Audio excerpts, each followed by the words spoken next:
Me and Mahi are not close friends.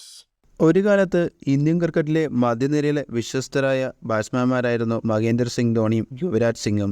2007 പ്രഥമ T20 ലോകകപ്പിൽ യുവരാജ് സിംഗ് ഇംഗ്ലണ്ടിനെ സ്ട്രൂവട്ട് ബോർഡിനെ ഒരു ഓവറിൽ 6 സിക്സ് പായിക്കുമ്പോൾ ധോണിയായിരുന്നു നോൺ സ്ട്രൈക്കർ എന്നിലുണ്ടായിരുന്നത്. 2011 ലോകകപ്പിൽ കുലശേഖരെ സിക്സർ പറത്തി ധോണി കിരീടം ഇന്ത്യക്ക് സമ്മാനിക്കുമ്പോൾ നോൺ സ്ട്രൈക്ക് എൻഡിൽ യുവി ഉണ്ടായിരുന്നു.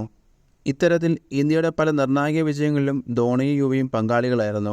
പരിശീലനത്തിലും പലപ്പോഴും ഇരുവരും ഒന്നിച്ചുള്ള സൗഹൃദ നിമിഷങ്ങളിലെ ചിത്രങ്ങൾ ദൃശ്യപത്രമാധ്യമങ്ങളിൽ വന്നിരുന്നു.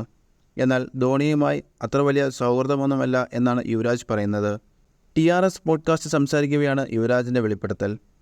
താനും ധോണിയും സുഹൃത്തുക്കളാണെന്നും എന്നാൽ അടുത്ത സുഹൃത്തുക്കളല്ലെന്നുമാണ് യുവരാജ് പറയുന്നത്. MS ധോണിയുമായുള്ള ബന്ധത്തെക്കുറിച്ച് ചോദിച്ചപ്പോഴായിരുന്നു അദ്ദേഹത്തിൻ്റെ പ്രതികരണം. ഞാനും മഹിയും അടുത്ത സുഹൃത്തുക്കളല്ല. ക്രിക്കറ്റ് കാരണമാണ് ഞങ്ങൾ സുഹൃത്തുക്കളായത്. ഞങ്ങൾ ഒരുമിച്ച് കളിച്ചു. എന്നാൽ എൻ്റെ ജീവിതശൈലി അദ്ദേഹത്തിൽ നിന്ന് വളരെ വ്യത്യസ്തമായിരുന്നു. അതിനാൽ ഞങ്ങളൊരിക്കലും അടുത്ത സുഹൃത്തുക്കളായിരുന്നില്ല. ഞാനും ധോണിയിൽ ഗ്രൗണ്ടിലിറങ്ങുമ്പോൾ ടീം നന്നായി കളിക്കുന്നുണ്ടോ എന്നതിലായിരുന്നു ശ്രദ്ധ. ടീമിനായി എപ്പോഴും 100% നൽകിയവരാണ് ഞങ്ങൾ, യുവരാജ് പറഞ്ഞു. അദ്ദേഹം ക്യാപ്റ്റനും ഞാൻ വൈസ് ക്യാപ്റ്റനുമായിരുന്നു. ധോണി ടീമിൽ വരുമ്പോൾ എന്നേക്കാൾ 4 വർഷം ജൂനിയറായിരുന്നു എന്നും യുവരാജ് കൂട്ടിച്ചേർത്തു.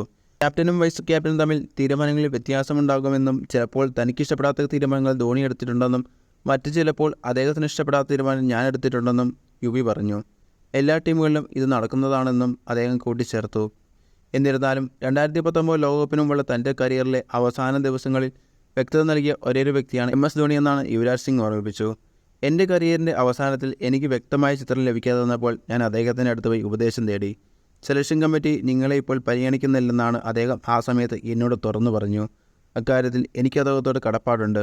അദ്ദേഹം എന്നോട് സത്യം പറയാൻ മടി കാണിച്ചില്ല, യുവരാജ് പറഞ്ഞു. അതേസമയം ടീമിനായി മികച്ച പ്രകടനം നടത്താൻ നിങ്ങൾ മികച്ച സുഹൃത്തുക്കളാകണമെന്നില്ല എന്നും നിങ്ങളുടെ ഈഗോ മാറ്റിവെച്ച് കളിക്കണമെന്നും യുവരാജ് പറഞ്ഞു.